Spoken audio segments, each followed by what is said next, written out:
Hi guys. आज हम बात करने जा रहे हैं रिसेप्टर रेगुलेशन के बारे में। उससे पहले अगर आपको हमारा जो चैनल है मिस्टर कोलोजिस्ट करके, उसको अगर पसंद है, हमारा चैनल पे पढ़ना पसंद है, तो हमारा जो मिस्टर कोलोजिस्ट करके चैनल है उसको सब्सक्राइब करें, उसका बेल आइकन क्लिक करें और क्या क्या टॉपिक्स में आपका कॉन्सेप्चुअलाइजेशन का प्रॉब्लम हो रहा है वो हमको कॉमेंट में बताइए।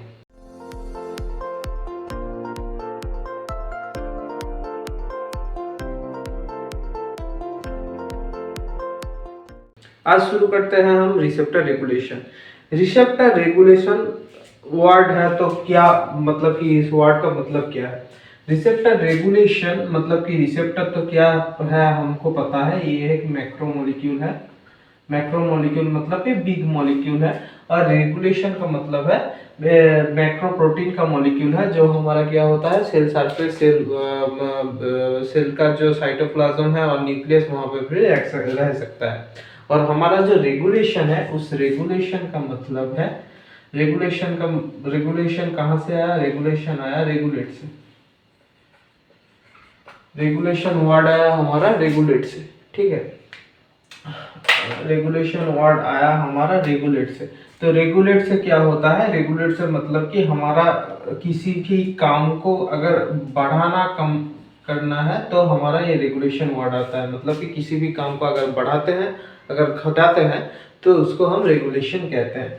तो हमारा रिसेप्टर क्या है? रिसेप्टर माइक्रो प्रोटीन का मॉलिक्यूल है और रेगुलेशन मतलब कि रिसेप्टर को कैसे हम रेगुलेट करते हैं वो हम आज जानने वाले हैं, ठीक है। कैसे रिसेप्टर का जो एक्टिविटी है, सेंसिटिविटी है, उसको बढ़ाते हैं, उसको कम करते हैं, वो उस बारे में हम थोड़ा सा आज डिस्कस करेंगे।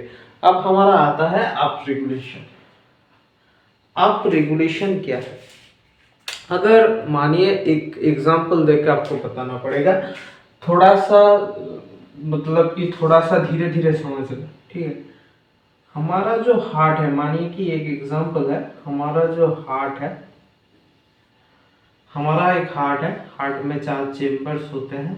उसके डिटेल में मैं नहीं जा रहा, ठीक है। अब सीबीएस में जब आएंगे उसको हम क्लियर आउट करेंगे। इसको मान के चलिए हमारा हार्ट से एक आर्टरी जाता है बॉडी के अंदर, जो उसके साथ भी कनेक्ट होता है। मतलब कि अगर हार्ट से O2 प्लस ब्लड निकलता भी है तो फिर से बैक भी करता है, कुछ कुछ पोर्शन बैक करता है, कुछ पोर्शन निकल जाता है। बैक क्यों करता है? अगर हमारा हार्ट का जो ऑक्सीजन सप्लाई है उसको अगर ठीक रखना है तो उसको भी ऑक्सीजन और ब्लड देना पड़ेगा। अगर हार्ट को एक्टिविटी को ठीक रखना है तो ऑक्सीजन और ब्लड का भी सप्लाई करना पड़ेगा। तो हमारा हार्ट पे एक रिसेप्टर होता है जिसको हम कहते हैं बीटा 1 रिसेप्टर। अब ये बीटा 1 रिसेप्टर कौन सी तरह के रिसेप्टर है? जी प्रोटीन कपल रिसेप्टर आपको पढ़ाया है मैंने। तो जी प्रोटीन कपल रिसेप्टर के अंदर में आता है जीएस, मतलब स्टिमुलेटरी रिसेप्टर है। अगर ये बीटा रिसेप्टर स्टिमुलेटरी रिसेप्टर है तो इसका अगर इंक्रीज होगा तो ये क्या कॉज कराएगा? ट्रैकीकार्डिया, मतलब हार्ट की कॉन्ट्रैक्शन कराएगा। ये क्या कॉज कराएगा?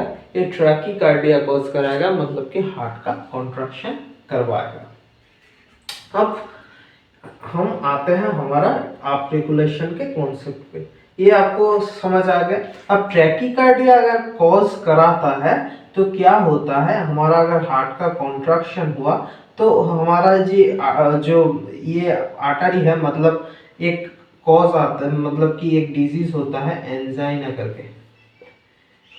एंजाइना में क्या होता है? एंजाइना में हमारा जो हार्ट का जो ऑक्सीजन डिमांड है, मतलब कि यहाँ इसको अगर हम डिमांड कहें, मतलब जितना ऑक्सीजन जाता है, ये हमारा अगर ऑक्सीजन डिमांड है ये फिलअप नहीं होता हार्ट का, ठीक है।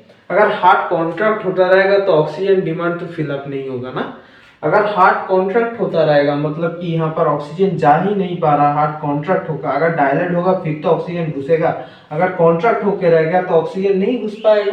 तो क्या कॉज होगा? हमारा एंजाइना कॉज होगा। एंजाइना क्या है? मतलब कि एंजाइना अगर माने कि हमारा हार्ट का एक ऑक्सीजन डिमांड है वो फिलअप नहीं हो रहा है, मतलब कि हमारा माने कि मुझे डिमांड है 100 ग्राम्स ऑफ चिकन का मतलब मैं 100 ग्राम्स ऑफ चिकन या 100 ग्राम्स ऑफ पनीर का मेरा डिमांड है, मतलब उससे अगर कम मुझे दिया जाएगा मैं काम नहीं कर सकूंगा। ऐसे ही हार्ट को अगर 100 ग्राम माने कि 100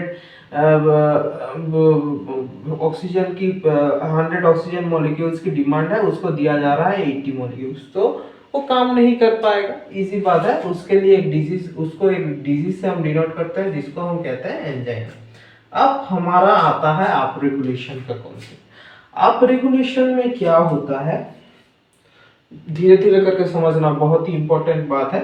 अगर आप रेगुलेशन में क्या होता है, आप रेगुलेशन में हमारा हम यूज अगर करें बीटा ब्लॉकर, बीटा 1 ब्लॉकर।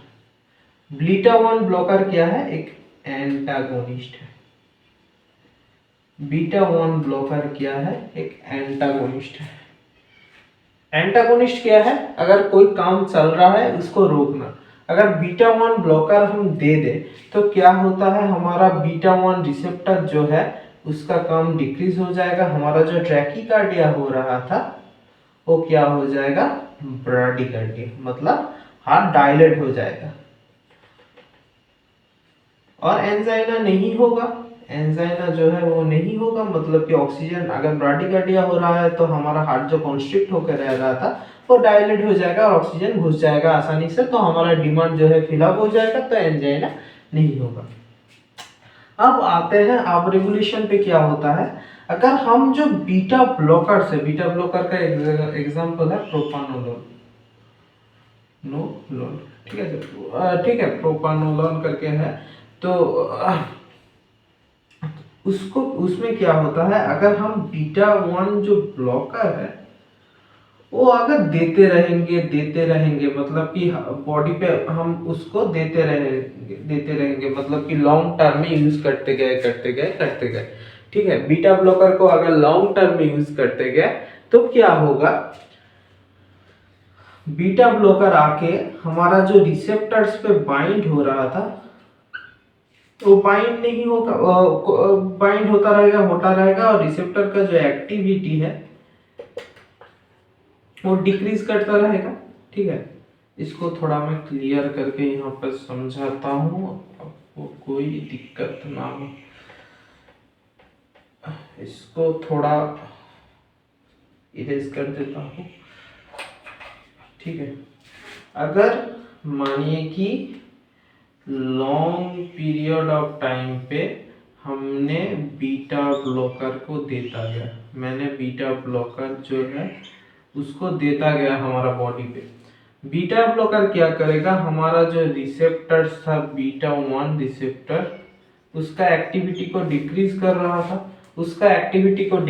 रहा था, बीटा 1 ब्लॉकर कहाँ पर आते हैं आपको पता है। बीटा 1 ब्लॉकर हमारा जो एड्रिनर्जिक रिसेप्टर है उसके अंदर भी हम जाएंगे, एड्रिनर्जिक रिसेप्टर पे आता है, नॉर एड्रेनालिन को सीक्रेट करने में हेल्प करता है, इसलिए हमारा कॉन्स्ट्रिक्शन होता है, फ्लाइट 3 मूवमेंट जो है वो शुरू होता है, मतलब कि फ्लाइट एंड फाइट मूवमेंट, ठीक है। वो अलग बात है, उसमें हम आएंगे। तो बीटा ब्लॉकर हमारा क्या करता है, जो बीटा 1 रिसेप्टर है उसका एक्टिविटी को, ये रिसेप्टर है इसका एक्टिविटी को डिक्रीज कर रहा है।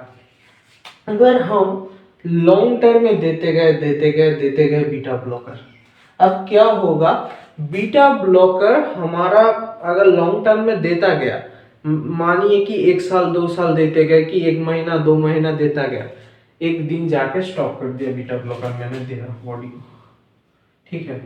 हमारा एंजाइना कुछ दिन हो रहा था, मैंने मतलब कि हमारा एंजाइना कुछ दिन हो रहा था तो बीटा ब्लॉकर खाते गए, एंजाइना मतलब नहीं हो रहा मुझे पता नहीं, मैं बीटा ब्लॉकर खाता गया मतलब लेता गया बॉडी के अंदर। अब एक दिन जाके मैंने बीटा ब्लॉकर को खत्म कर दिया, लेना खत्म कर दिया, मतलब मुझे और सप्लाई नहीं आ रहा है बीटा ब्लॉकर का, मैंने बीटा ब्लॉकर लेना बंद कर दिया। बीटा ब्लॉकर अगर लेना मैंने बंद कर दिया तो क्या होगा, हमारा जो रिसेप्टर्स है वो फिर से एक्टिव हो जाएंगे, कितना एक्टिव होंगे, पहले जितना ज्यादा एक्टिव थे उससे भी ज्यादा एक्टिव हो जाएंगे, ठीक है। पहले जितना एक्टिव थे उससे भी ज्यादा एक्टिव हो जाएंगे, उसका जो हमारा जो रिसेप्टर्स है, मतलब कि रिसेप्टर्स का सेंसिटिविटी उससे भी ज्यादा एक्टिव हो जाएगा। रिसेप्टर का ज्यादा सेंसिटिविटी एक्टिव हो जाएगा तो हमारा रिस्पॉन्स भी दिखाएगा, और क्या होगा, एंजाइना भी हो जाएगा। मतलब क्या आप समझ सकते हैं? आप रेगुलेशन में क्या होता है, हमारा ड्रग डिपेंडेंसी हो जाता है, मतलब कि ड्रग हमारा हम ड्रग डिपेंडेंट हो जाते हैं। अगर ड्रग डिपेंडेंट हम हो गए, मतलब कि एक समय पे हमारा ड्रग आ रहा था, हमारा रिसेप्टर का जो एक्टिविटी है, रिसेप्टर एक्टिविटी है, उसको डिक्रीज कर रहा था। अगर हमने इस ड्रग को देना बंद कर दिया एक लॉन्ग पीरियड के बाद में, तो हमारा रिसेप्टर एक्टिविटी जितना था उससे ज़्यादा हो जाएगा, और हमारा जो एडवर्स रिस्पॉन्स था वो भी बहुत जल्दी जल्दी होने लगेगा। ठीक है, मतलब मानिए कि आप अल्कोहलिक हो जा रहा है, मतलब ये थोड़ा मतलब डिपेंडेंसी है, मतलब कि मानिए कोई आदमी अल्कोहल कंज्यूम करता है, ठीक है, एक दिन उसको मतलब उसको नींद उसको जो नींद है वो नहीं आता, इसलिए वो अल्कोहल कंज्यूम कर रहा है। अगर एक दिन, एक साल, 2 साल अल्कोहल कंज्यूम करने के बाद में उसका जो उससे अल्कोहल छीन ली जाए, तो उसका क्या होगा, उसका नींद ही नहीं आएगा, उसको पहले जितना मतलब कम नींद का जो स्टिमुला है वो जितना कम आ रहा था, वो अब बहुत ज्यादा हो जाएगा।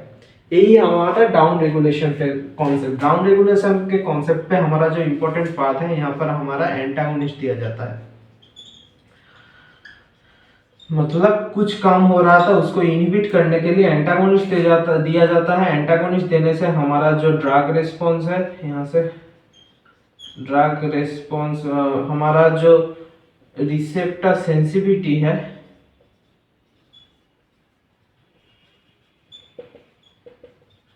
वो बढ़ जाता है। एंटागोनिस्ट दिया जाता है लॉन्ग टर्म के लिए और स्टॉप किया जाता है, मतलब स्टॉप कर दिया जाता है, तो हमारा जो रिस्पॉन्स रिसेप्टर सेंसिटिविटी है वो बढ़ जाता है।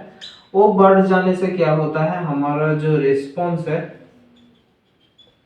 वो भी बढ़ जाता है, हमारा जो रिस्पॉन्स है वो भी बढ़ जाता है।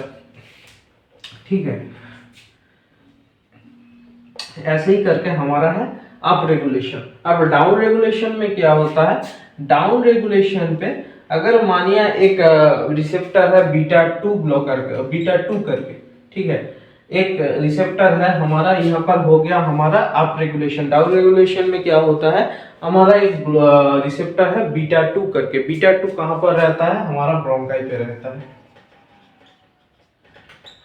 ब्रोंकाई पे रहता है। अगर हमारा ब्रोंकाई में ब्रोंकियल एस्थेमा हुआ,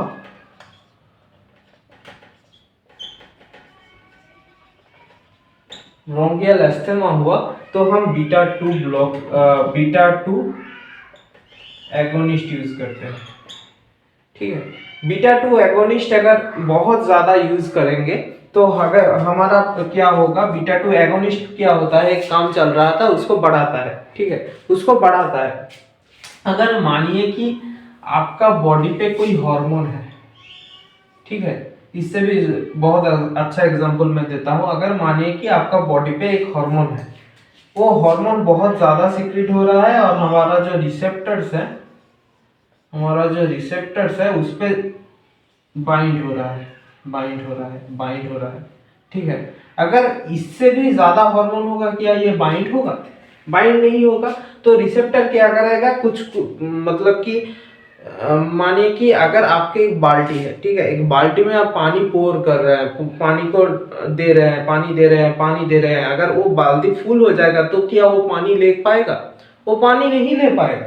तो ये क्या होगा, हमारा क्या करेगा, बाल्टी एक समय क्या करेगा, वो पानी नहीं लेगा और पानी नहीं भी लेना चाहेगा, मतलब कि और जितना भी आप पानी डालना चाहे तो वो नहीं लेगा। तो ऐसे ही क्या करता है, हमारा जो रिसेप्टर्स है वो क्या करता है, उसका जो एक्टिविटी है, अगर हम कुछ चीज चल रहा है उसको एगोनिस्ट दे रहे हैं, मतलब उसका काम और भी ज्यादा, मतलब एक मग से हम पानी डाल रहे थे और एक मग लेके आ गए, फिर भी वो बाल्टी जो है वो फिल हो गया तो वो नहीं पानी लेगा। तो हमारा जो एगोनिस्ट है, अगर एगोनिस्ट देते हैं, अगर वो रिसेप्टर पे बाइंड नहीं होगा, वो रिसेप्टर पे बाइंड नहीं, हमारा जो हार्मोन सिक्रेशन हो रहा था वो रिसेप्टर से बाइंड नहीं हो सकता। बाइंड नहीं हो सकता तो क्या हुआ, हमारा जो रिसेप्टर का एक्टिविटी है वो डिक्रीज होने लगेगा। मतलब पहले जितना ज्यादा था एक्टिविटी वो डिक्रीज होने लगेगा, रिसेप्टर का सेंसिटिविटी डिक्रीज होने लगेगा, हमारा जो रिस्पॉन्स है वो भी डिक्रीज होने लगेगा। मतलब यहाँ पर क्या होता है, मेन पॉइंट आपको जो याद रखना है कॉन्सेप्चुअलाइज के बाद में, यहाँ पर हमारा एगोनिस्ट दिया जाता है। एगोनिस्ट अगर लॉन्ग टर्म पे देने के बाद स्टॉप किया कर दिया जाता है तो हमारा क्या होता है, हमारा जो रिसेप्टर का रिस्पॉन्स है, रिसेप्टर का जो सेंसिटिविटी है वो डिक्रीज हो जाता है और हमारा जो रिस्पॉन्स है वो डिक्रीज हो जाता है।